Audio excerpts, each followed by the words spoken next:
ข้าวผัดแห้งๆจานหนึ่งทำให้พวกเราอิ่มใจไปตลอดชีวิต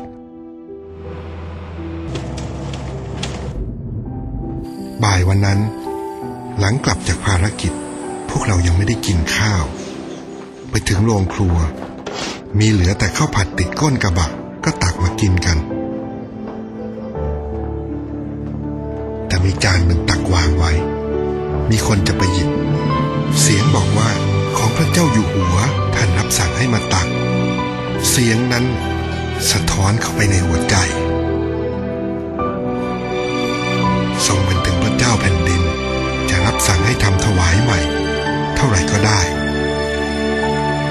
พระองค์ทรงเป็นแรงบันดาลใจให้พวกเรารู้คุณค่าของทุกสิ่งแค่ข้าวผัด1 จานก็ต้องสิ้นเปลืองพลังงาน